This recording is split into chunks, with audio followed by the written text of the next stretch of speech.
Yay. And I think we're still gonna wait a moment more for everyone to come and join us, but I see already people flowing in. So to everyone Excellent. who's already here, hello. Hi everyone. And nice to see you. Let us know where you're dialing in from. And yeah, we're gonna start in 1 second.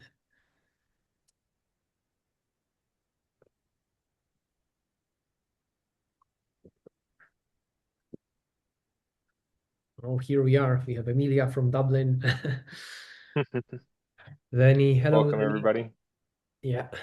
We had a lot of folks from the US asking whether when we're gonna have a webinar in US time zones acceptable, because previous one was like 7 a.m. UK time, which was middle of the night for them. So finally, 7 a.m. UK time. yeah, That's an interesting time to pick for any time zone. yep. Alrighty then. Guess we can start things off slowly while everyone is joining in. So I'm just gonna share my screen super quick and say a couple of words. So I assume you guys can see my screen. If not, let me know. My name is Michał. I'm the co-founder of ZenABM. With me is no one other than Ali Yildirim, who's the co-founder of Understory. So a bunch of co-founders meeting up. We're going to be listening to Ali walking us through his great presentation. I'm going to let him do a proper intro in a second. Couple of words about what's going on in here. We are in day two of our ABM Bootcamp 2026. Day one was a huge success, I think. A lot of people learned a ton. The presentations were really cool. We had Emilia starting with the an hour and a half workshop. Then Philip gave his talk, and today Ali will continue this great trend, I'm sure. What an ABM is quickly before we jump into the talk, a tool designed for running ABM campaigns on LinkedIn. So essentially, you will see company level insights on LinkedIn, job title level insights as well, with intents, account scoring out of the box, the customer journey with deals attribution, so you understand whether your LinkedIn has actually contributed to the deals being opened and closed. Full analytics with pipeline and revenue attribution out of the box and everything wrapped by Azina, our AI agents with insights to everything you have going on your LinkedIn ads and ABM motion. Ask it any questions you can think of regarding your ads. It has access to all of your data in our platform, and it will come up with some great answers. And yeah, we have a code Bootcamp, 10% off, limited to 50 users till the end of the Bootcamp, 20th of February. I'm powering through this, but I just want to give the mic to Ali. So the floor is yours. And I will just say one more thing to everyone. Please ask questions as they come. We're going to be answering them on the go. All righty. Exactly. Awesome. Thank you so much for having me, Michael. But yeah, I'm Ali Yildirim, my co-founder at Understory. We're a agency focused on paid media and go-to-market engineering for B2B SaaS companies. And obviously, we are obsessed with the latest tooling and new technology that's in the works. So, of course, if there was a Zen ABM bootcamp, we had to be a part of it. So, really glad to be here. Thanks again. And so, yeah, I'm really excited for our topic today. I'm going to be focused on talking about, a topic that's very near and dear to my heart. And I think it comes from my background in paid media and the end goal of trying to make ad spend specifically on LinkedIn, but on all the other channels as efficient as possible. So we're going to be talking about how to tie ABM campaigns, not just on LinkedIn, but across different channels and how to utilize go-to-market engineering in combination with paid media campaigns. So I'm going to share my screen and we can get into it.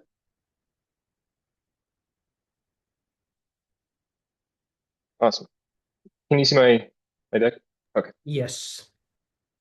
awesome.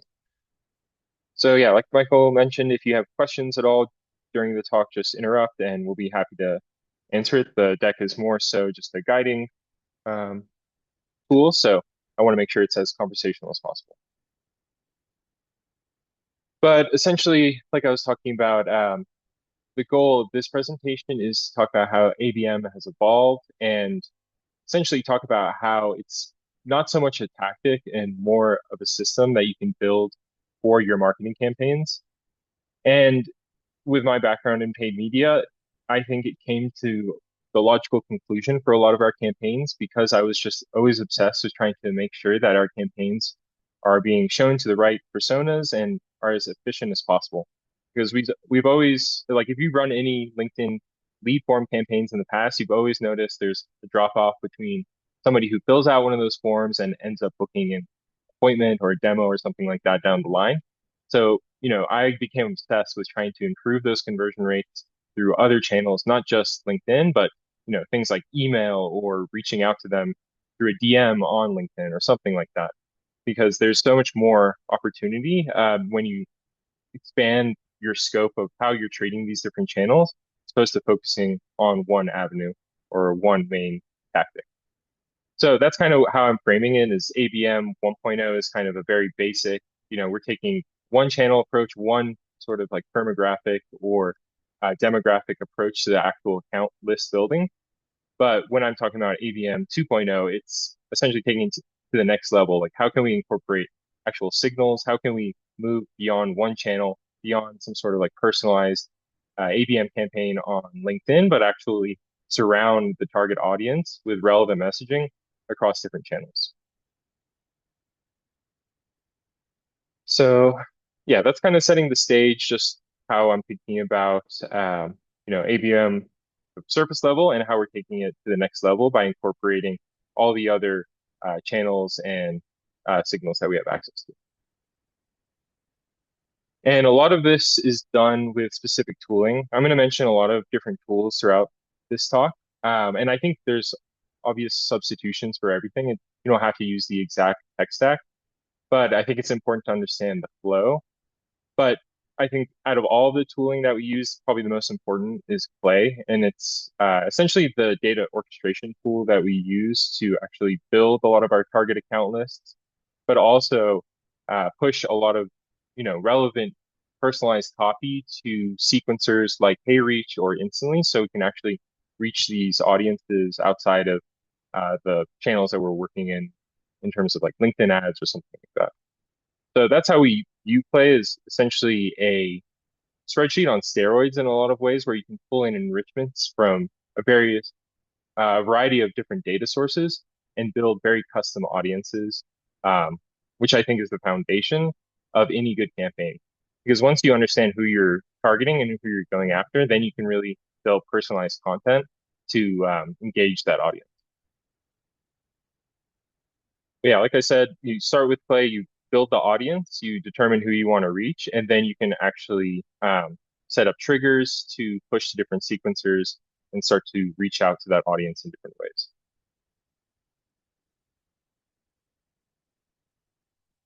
And the way we think about it at Understory is mostly in three parts. It's really setting the stage with the data. So determining who we want to reach, orchestrating it all in Play to actually build the audiences and aggregate all the signals. And then we're determining which channels we want to execute the messaging and the campaigns on, which in our case is normally paid media or something like outbound email or LinkedIn out.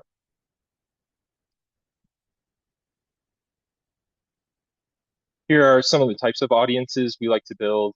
I think we have 5 types up here, but depending on how you want to categorize them or group them, the number can change. But here's a good way to think about the different types we like to build. I would say the most basic are those ICP kind of foundational lists that we talked about, but things get more exciting as you start to incorporate different tools and triggers to actually build those audiences. Something we'll get into later in the presentation is building audiences out of LinkedIn company engagement data. So let's say you have certain companies engaging or viewing your ads, you can actually push that to Play using a webhook. I believe it's possible with ZenABM as well. So, all of this is possible. And then you can actually enrich that data in Play by overlaying the same job titles that you're reaching um, in terms of those campaigns. So you're essentially setting up a very tight loop on who the actual companies are you're reaching on the campaigns and who you're engaging with and building networks for somebody like your SDRs. So there's a ton of potential there. And it's another one of the audiences we like to build. Other audiences that you can think about as well are pulling from your CRM. So in terms of past opportunities or churned accounts, I think those are super valuable. It's a play we run all the time at Understory where we're trying to, awaken old deals that happened, quarters ago. It's a great way to build another account list and another way you can be very intentional with the content that you serve to that audience. We got a first question coming in from an anonymous attendee. Does building lookalike audiences worked for you? Yeah, so it depends on how we talk about lookalike audiences. In terms of what I've seen in LinkedIn, the way they talk about it, or in terms of predictive audiences, I haven't seen too much success using those unless we're going after a very broad audience. But we also use other tools internally to build those lookalike audiences based on other parameters. I think the reason why LinkedIn lookalike audiences don't work very well is because they use firmographic information. But if you use tools like, I believe there's one called Ocean.io where you can actually build lookalike audiences and then you can get more granular. So in short, they do work, but you have to use the right tech. And I don't think you can rely too much on predictive audiences in LinkedIn. If that helps. Uh, Another question I see already, where do you source intent-based audiences? Yeah, so really depends on what you're looking for as well. What I was talking about, the ad engagement data, that could be one style of intent data. So let's say you have all these companies engaging with your ads, but not necessarily converting. You could treat that as intent data. Something we do all the time is set up reports to an SDR team or something for one of our companies. So every week we'll send a list of all the top engaged companies that are engaging with our ads. So we source our own intent data, but there's plenty of other platforms that you could use, like 6sense or something like that, where they have more formalized ways of building those audiences. But it really depends on what kind of intent you're looking for. Got it. No more questions for now, from what I see. Cool, awesome. So yeah, I wanted to just tie this back to, I think, kind of the essence of the boot camp, which is how can we get better at LinkedIn. So I think it's some foundational knowledge that's important to take into account when you're building audiences in LinkedIn ads is the way you actually push um, custom audiences. So you really have two types. You have company lists and contact lists. And you can see here, I just added screenshots of the different fields you can include when you're actually pushing these audiences to the platform. And we found, I mean, it sounds pretty intuitive, but the more fields you can include in the actual um, company list or contact list push, the higher the match rate. So it's really important that when you're actually building these audiences, you take into account the different parameters that LinkedIn ads will need. And that's why data enrichment is really important and having the right data and access to it. That will improve your match rates, improve the actual companies that you're reaching with your ads. So it's important to take this into account when you're building these lists. I would say on the company list section, probably the most important field from what I've found is column D here, which is the LinkedIn company page URL. It's a pretty tight match. I mean, if you think about it, those are the exact URLs of the company pages that you want to go after. So I think it makes a lot of sense that you would get the highest match rate from uploading that list. But like I said, adding the most fields will yield you the highest match rate. Same thing for the contact list side. Though I think it's pretty interesting. I recently got like an update from LinkedIn asking to confirm something related to my work email, related to Understory. So I'm guessing that they're trying to improve the match rates with their contact lists and just trying to get more data on people's work emails. But the thing to keep in mind is most people sign up for LinkedIn with their personal email. So contact lists in general tend to see a lower match rate when compared to a company list. But what I've seen generally is that they're starting to go up. Like the match rates in general for contact lists are going up year over year. I'm not sure if you guys, Michael or anybody else listening, have seen something similar, but that's what I've noticed. But I, again, the more I data do, you yeah. fill in, the better. I Yeah. You can verify your profile essentially using like your workplace email address. So I assume you're correctly identifying that they try to up their match rate there. Yeah. Yeah. Exactly. So yeah, I see contact lists becoming more and more, relevant. But again, with company lists, I think you can also get more exact in a way because you have a list of companies and you overlay the job titles. So whoever has that present role on LinkedIn will actually be targeted. Sometimes contact lists can be stale. You have people who move roles or something like that with the company list. At least it's somebody at that company with that current job title. Also, I think the situation can um, depend on which type you want to use. We're starting to see for enterprise companies using a very specific contact list works pretty well because at any given company with over 10,000 employees, there could be like 50 to 100 different people with the titles that you want to reach, but maybe only 3 to 5 specific buyers who you like specifically want to target. So we're starting to see for enterprise companies using a contact list with the most amount of data possible in the list itself before you upload is starting to work pretty well to get in front of the right people.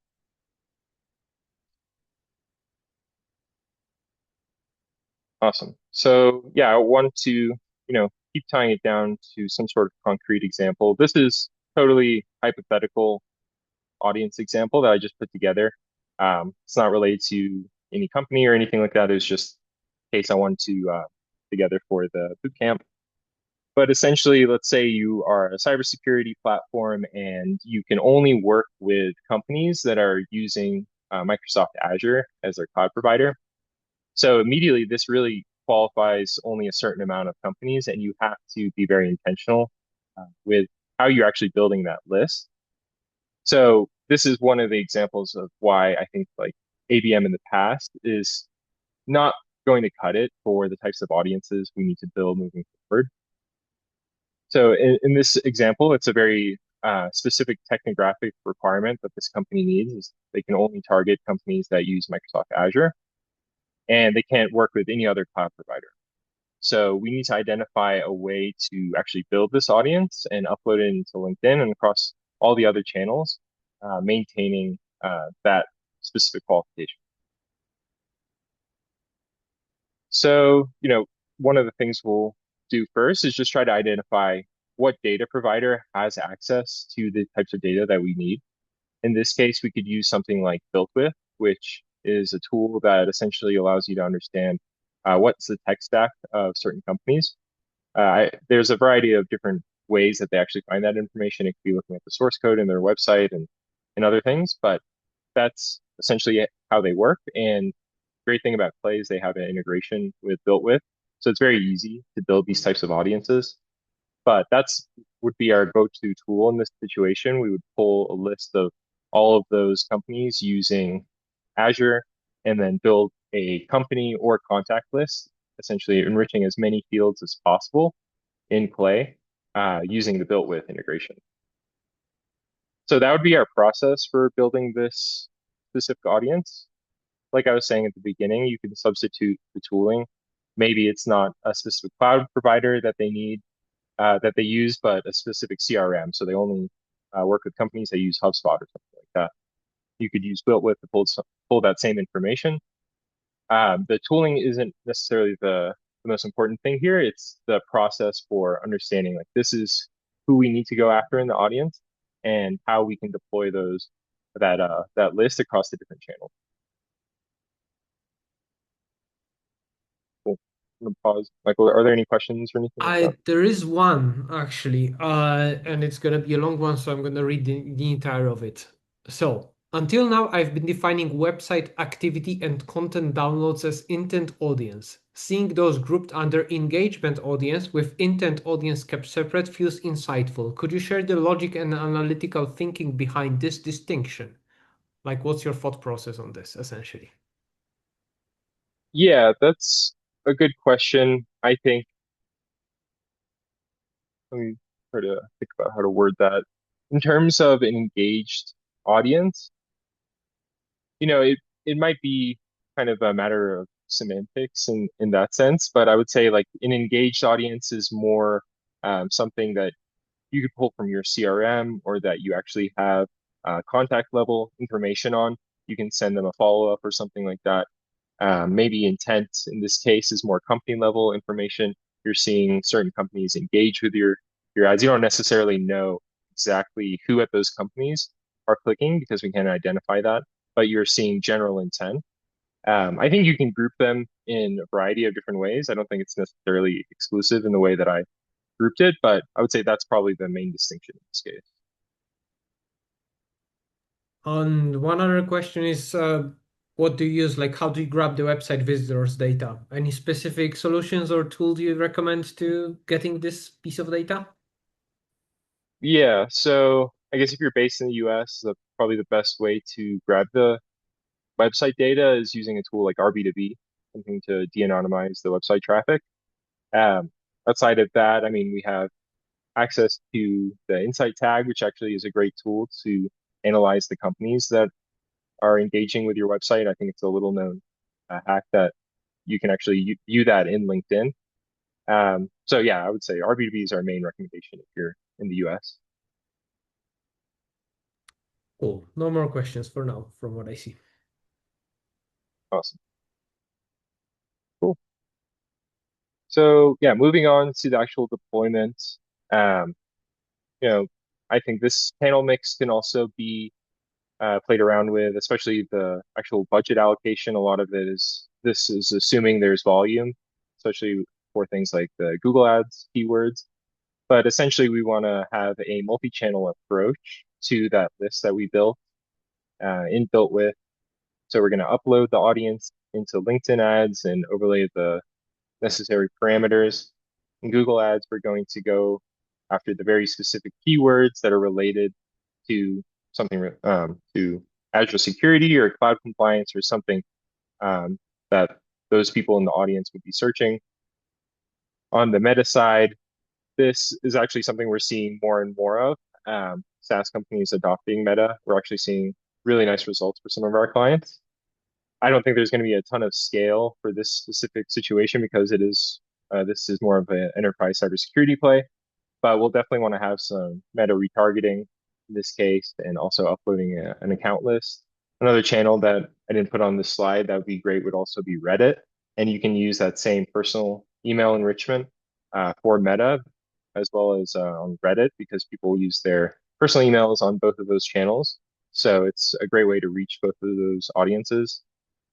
And then the fourth kind of pillar in this situation is our outbound play. So we would also interact with that audience using HeyReach and instantly, on the LinkedIn side, using HeyReach, being very conversational with our message requests and connections, never pitch slapping people, but just treating it very differently from all the other channels because it's a place where you're networking, you're building connections. You have to treat it differently than a channel like cold email or advertising or something like that.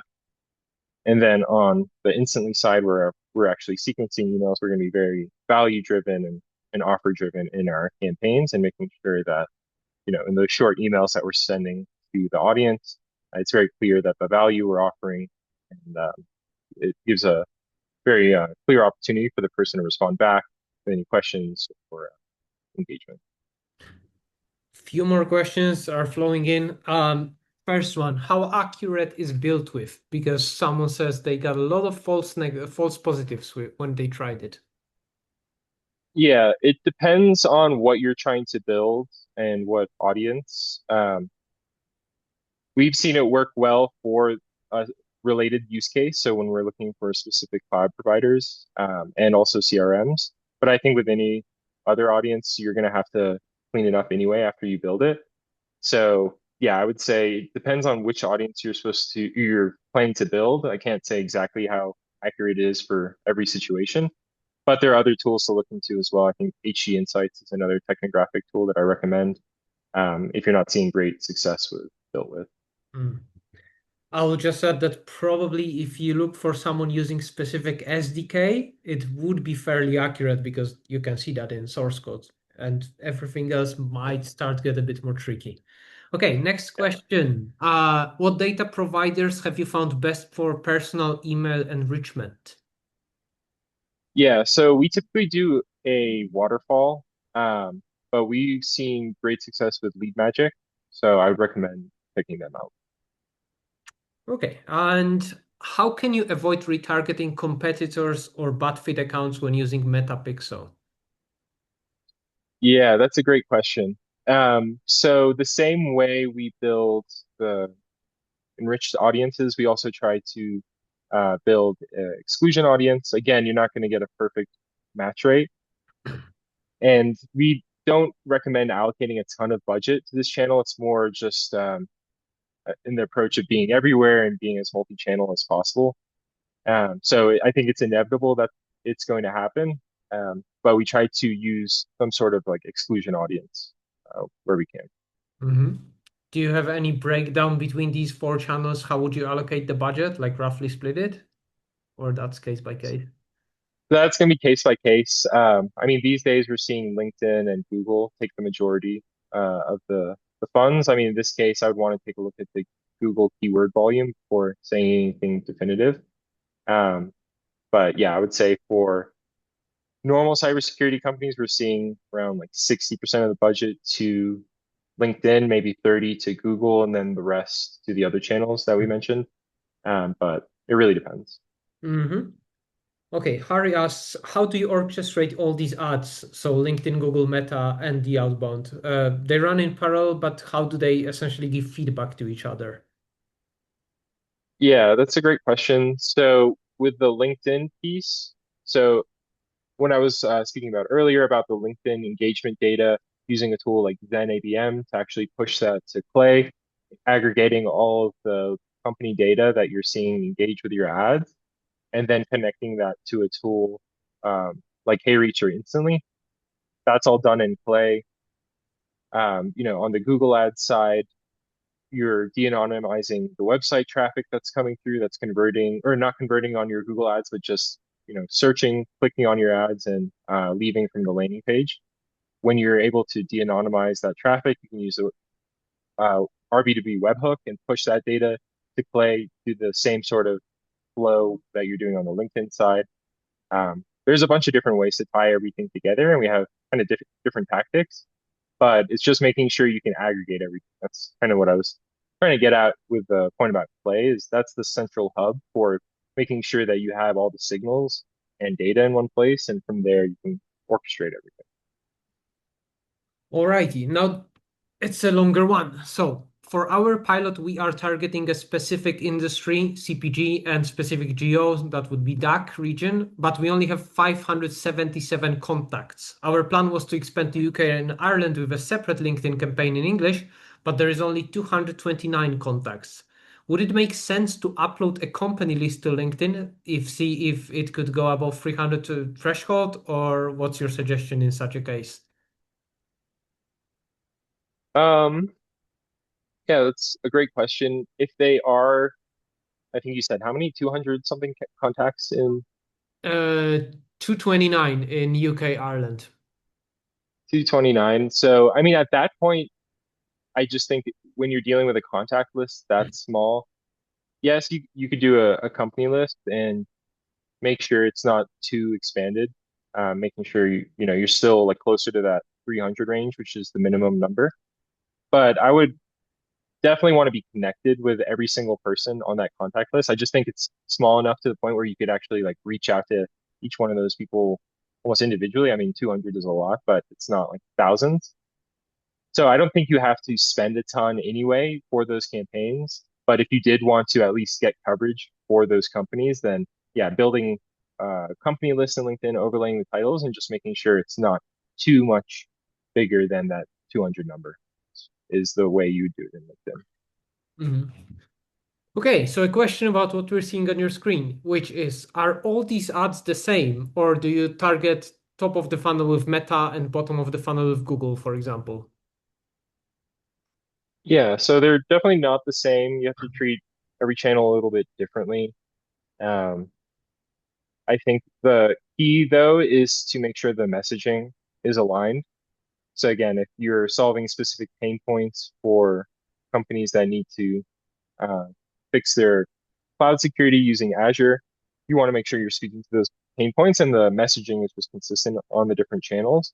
But yeah, we're definitely running different content in Meta, something that's more geared towards the platform. Meta really favors something like video, real style ads, UGC. LinkedIn is definitely prioritizing more individual profile content, so thought leader ads, conversational ads. Obviously, Google's a completely different format from the other channels. But again, it's just everything, all the messaging and everything is very tight, and there's no gaps when we're writing the copy or creating anything for the ads themselves. Last question I see is the personal email ID enrichment is like AI agents or more like Apollo or Lucia? More like Apollo and Lucia.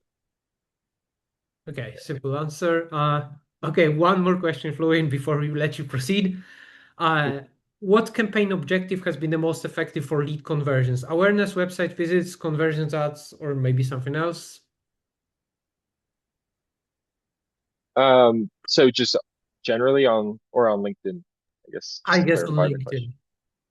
LinkedIn. LinkedIn, we're still seeing LinkedIn lead forms as having the highest conversions. I think it comes down to just all the information being pre-populated and users being able to submit the information as quickly as possible. But yeah, that's our number one format. The other thing to keep in mind is, we've audited hundreds of accounts at this point, and this is always the same thing we see, that 80% of the spend on LinkedIn campaigns is going to be on mobile. So you have to make sure the experience is optimized for mobile as much as possible. A little known a tip there, but yeah, it's another reason why I think LinkedIn lead forms perform so well is because the format on mobile is pretty seamless. Okay, cool. Someone noticed that there is no programmatic display here. So, do you run any programmatic display on 6sense demand base? If so, what percentage of the ABM budget would you dedicate there?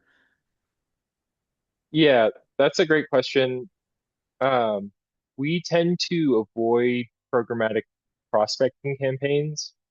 When we do any sort of display campaigns, it's usually retargeting. So we'll run, Google Display Network retargeting, or if we use a tool like 6sense, we'll restrict it to just some sort of retargeting campaigns on the specific companies that we want to reach, anybody who's in that company list or who's been to the website. So for those types of campaigns, you really don't have to allocate too much of the budget. I've just never seen success with any sort of prospecting campaigns using programmatic.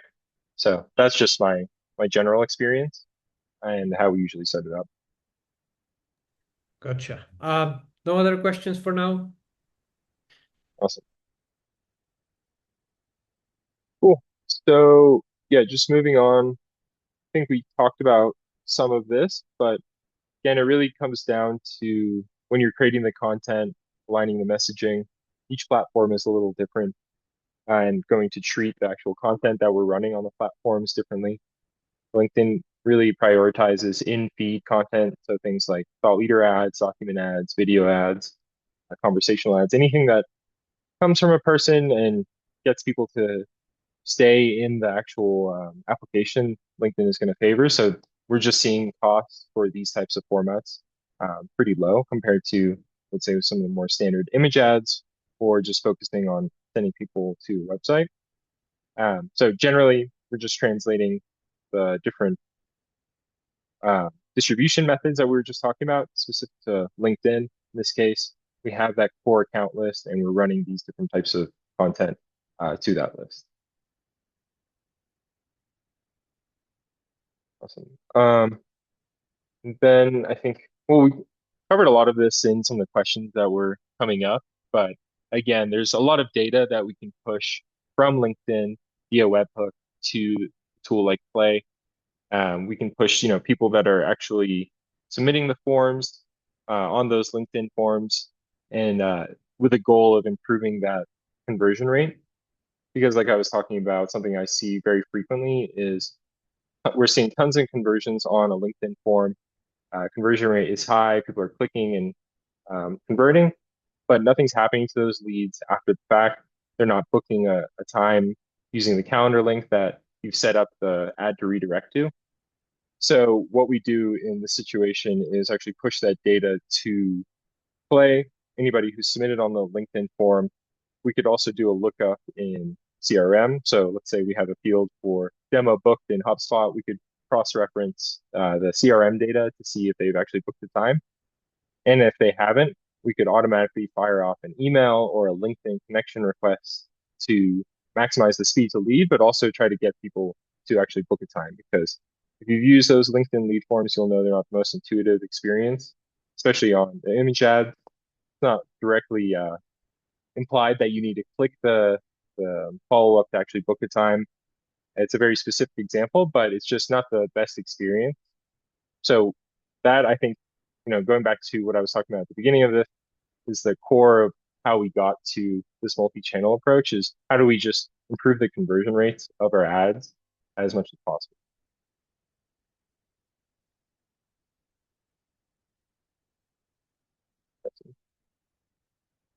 So again, yeah, all roads lead to Clay.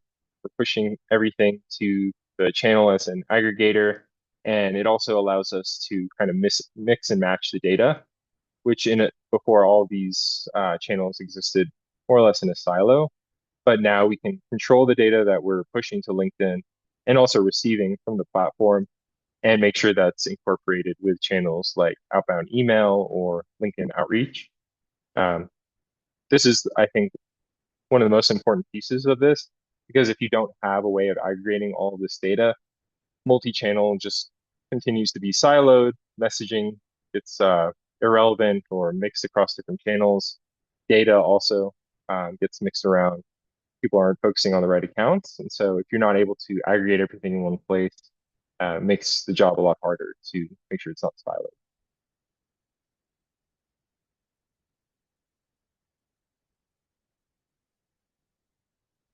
Here's just a screenshot from one of the workbooks we've set up in Play, but just to give you a visual here at the top, you're pulling in the data from a webhook, you're pushing it to a table, you're overlaying the qualified account. So in this case, we're pulling LinkedIn data from just some cold campaigns that we're running, and we want to cross-reference with the target account lists that we've built.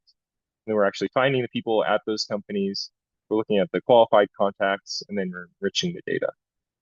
So super easy flow to set up in terms of the structure of it. Things get complicated when you're actually building the tables, but in terms of this flow, it's very easy to actually get the data into Clay and start to work around with it.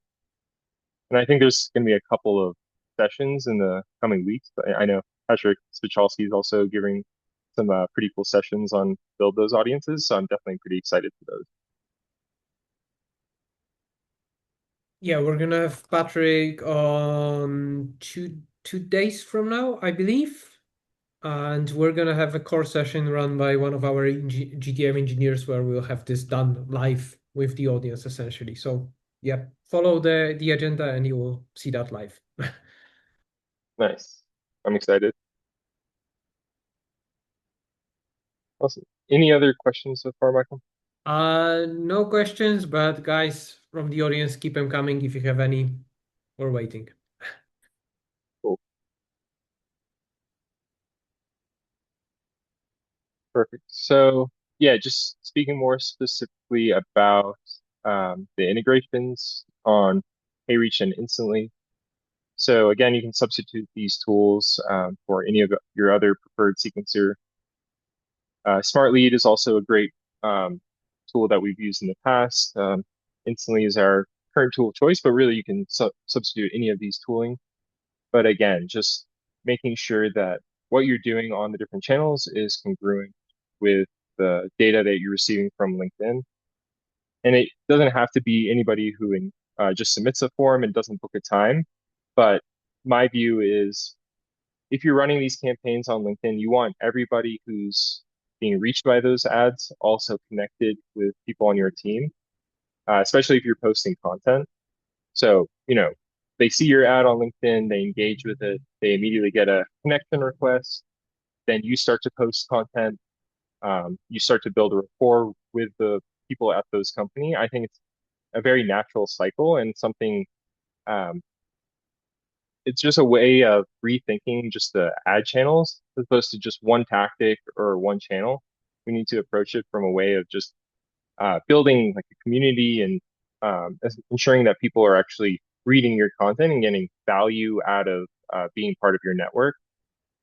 Because I think everybody just treats the channels as a direct lead source, but you need to actually build relationships with people, especially in B2B SaaS, where nobody's buying enterprise software from one click or one engagement or one email.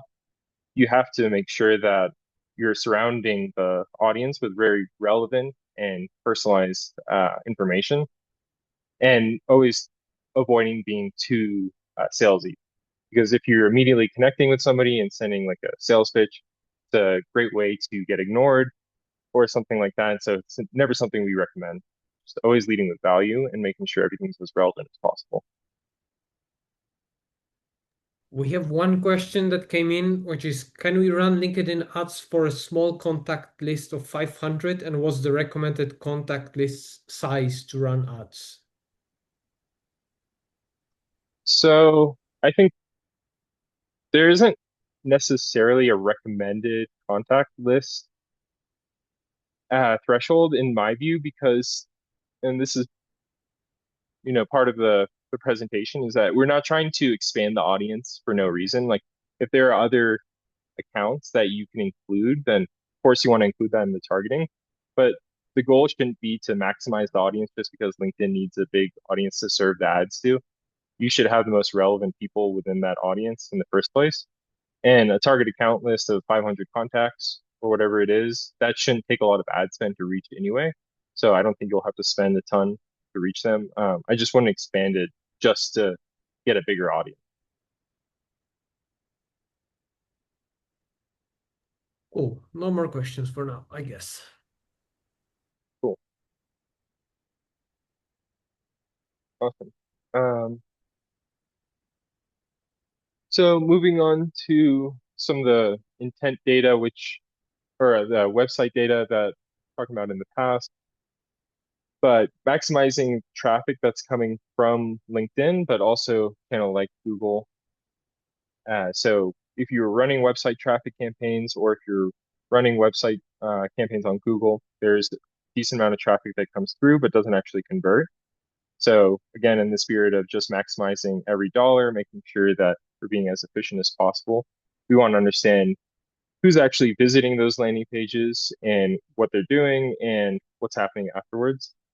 So in the US, we can use a tool like RB2B, which actually identifies the website traffic. It's not perfect. I don't think there's any tool that claims to be perfect, but it's one of the ways we can actually capture that information. We can sort it also by the landing page because on a channel like Google, we're going to be using very specific landing pages for the Google campaign. It's not going to be something like the homepage, but very specific landing pages that we set up for the keywords that we're bidding on. So it's pretty easy to identify traffic to certain landing pages. But if we want to identify traffic specifically coming from LinkedIn, we could sort or filter by certain sources. So if we include like a UTM source, it equals LinkedIn ads in the actual traffic data, then we can compile a list that way.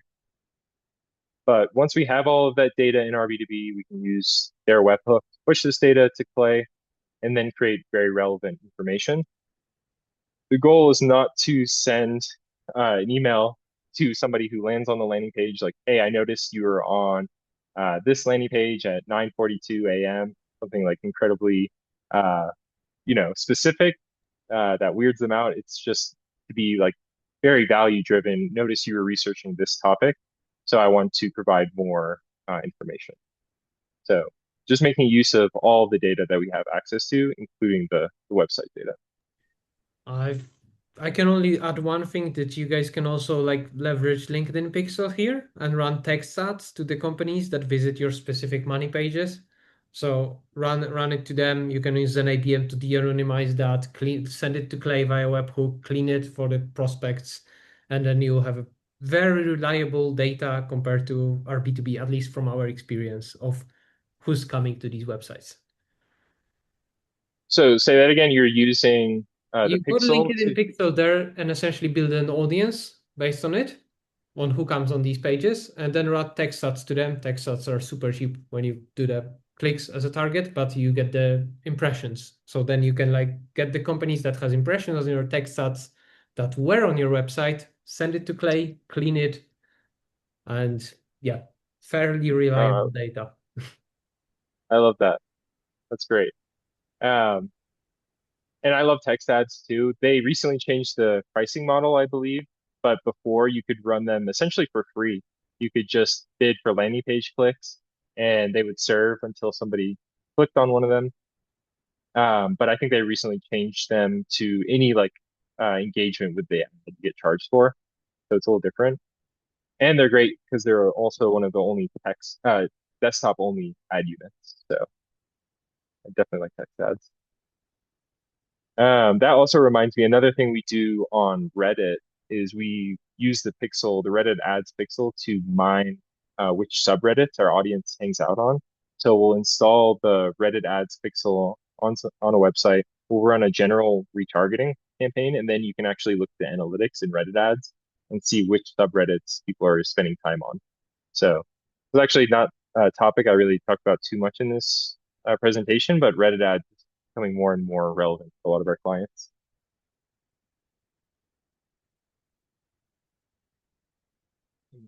So I know we're kind of coming up on time, so I want to make sure have time to get through the rest of this. But just to summarize everything in one workflow, and everything is centralized in our main hub. In our case, it's Play. We deploy um, different audiences across the different channels that we've talked about, but we're also taking signals back into Play from the different channels. So it's kind of closed loop in that sense. And then we're setting up different triggers and implementing different refreshes for the different audiences we're building, but also the different creatives we're running as well.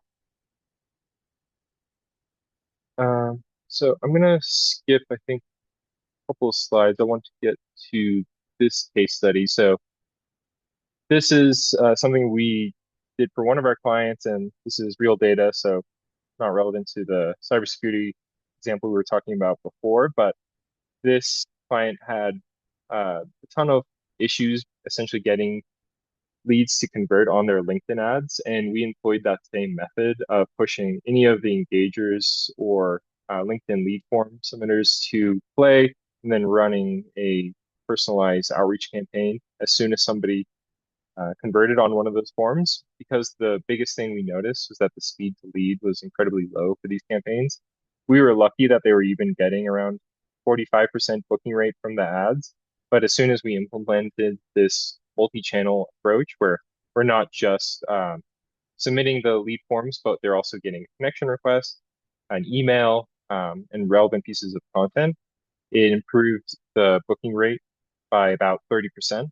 So we ended up converting, around 75% plus of those leads that were actually converting on the ads, which, improved the cost dramatically for those campaigns because we were essentially able to generate 30% more leads, more meetings on the calendar, which made the campaigns way more efficient. And the other thing we did as well is we set up a shared Slack channel with the client, but also with the sales team as well. So anytime one of the leads came through on a LinkedIn campaign, it was directly alerted in Slack. So everybody had visibility on leads that were converting on the ads. And we actually were pushing LinkedIn profile URL, which is another one of those pre-populated fields from LinkedIn lead forms, to Slack. So anybody from the sales team who saw one of those leads that was in their territory could immediately reach out to them, connect with them, or at least start a conversation if they weren't being reached out to through one of our automations. So just another way to spot check everything and make sure everybody's just on the same page.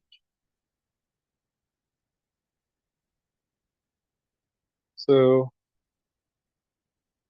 just to close everything out, I would say, where most teams get stuck, and this is going to sound kind of ironic, but I think a lot of people get caught up in all the different tools. I know I mentioned a lot of different tech that we use at Understory, but I think, when we're buying different ABM platforms and then we're building another audience building tool, and then we have everything siloed in different uh, tech stack, then it makes it really hard to actually aggregate the signals and make sure that we're using the same data across all of those different channels, which is why I keep pushing and recommending Clay, because it's a place where we actually aggregate all of that data and make sure there's no silo campaigns that are happening and making sure that there's clarity across full tech stack and audience targeting. I think people also still just approach ABM as more of a tactic, where you're just setting up very like specific ad creatives, one-to-one targeting on LinkedIn, just typing in a company name and launching ads to it. But I think it's more than that. It's building a system where you're reaching the right audience with the right messaging and you're providing solutions to the pains that they're going through. So treating it more of a system as opposed to a specific campaign is, I think, main place where a lot of teams get stuck. But also there's no communication between teams as well. So to the example of the Slack channel, I think it's really important to have everybody in sync and make sure that everybody has visibility on the campaigns and how things are performing. Because if it's only marketing reporting to sales or sales reporting to marketing on how the campaigns are going, um, it makes it sound or it makes it feel less real time and less dynamic, and it gives people less of an opportunity to comment on what's working and what's not. So just making sure that everybody's in sync with the data as much as possible is really important. So I would say those main details, I think, is where most teams get caught up. And it's important to just take a step back and just try to understand exactly who you want to go after and determine exactly which channels you want to use and how you're going to make all of those different channels work together and speak to each other.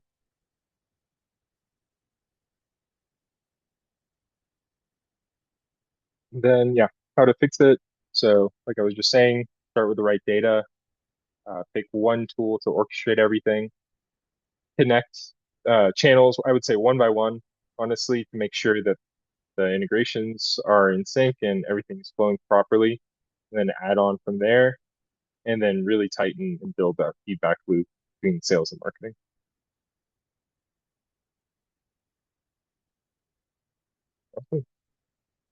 And yeah, that's honestly all I had, Michael. This was great. Yeah, for Q&A, definitely, guys, if you have any last rounds of question to Ali, please start asking them now. One question from me is, will you be able to share this deck with the audience? 100% Okay, we'll count on put it. the link in our resource center. We will have Ali come to our Slack if you guys have any extra questions after the talk, or we'll forward them to him somehow if they don't reach him. So don't worry about it. And I know I need to ask one more question that was already asked, which was the best tool for personal email enrichment. I know it was already asked, but if you could repeat the answer. Yeah, lead magic. Lead magic. Alrighty, I see three other questions flowing in. First, is there a way to collect contacts who engage with LinkedIn ads if they don't visit the website and export lists of people who liked, commented, especially for thought leadership ads? Um, Definitely engagements. I mean, you won't be able to know exactly who it is, but that's what I was saying is you have the company data from the API and then you overlay the titles using the find lookup function in Clay of all of the titles that are, or all of the companies that are engaging with your ads, with the titles you're reaching. And that's the best proxy. I don't know, Michael, if you have any other I knowledge on can the I can only add API, that the but ABM also can do that. So we have the company's data, we have the job title data, we have an AI chatbot that has access to both. So you can ask it to cross-reference it for you automatically, essentially. So yeah, LinkedIn API does not reveal any personal level data, but and company data and job title data are living on the same level, but you can tie them in campaigns. So essentially, there is a way to kind of cross-reference it. there you go. Yeah. Okay. The next question. Is there a detailed case study that was just shared for any of the things that you spoke about, I guess? Yeah, absolutely. We have detailed case study for the client I was just speaking about that improved the meeting conversion rate, which also translated to opportunities. I just put one slide of it here, but yeah, we have detailed case studies. Okay. We'll find the links to them and put them on the resource center for the bootcamp, so you guys will be able to find it. Any tips for creating tight messaging for SDR sequences? Yeah, that's a good question. Um, so again, I would be as value driven as possible, um, not overly complex in the language, and really not pushy or salesy at all. Just trying to provide as much value as possible in this case. That would be my recommendation. Are you using any specific AI helpers to write these or all It handmade? all well, it's a combination. It's taking the data, then we use obviously a bunch of different LLMs to customize the data, or sorry, the copy itself. But it's case by case. Okay, fair enough. I don't see any other questions. So alrighty. I guess there are no more questions. Then I guess we're going to be wrapping it up for today. Thank you, Ali, for the time and sharing all this knowledge with us. Thank you for everyone who tuned in, guys. The recording of this will be available by the end of the day on our YouTube channel. And yeah, hang out on Slack, come out to other sessions. I hope you'll find them useful as well. And yeah, thank you again to everyone. Thanks for having me. Right. Cheers. Bye bye.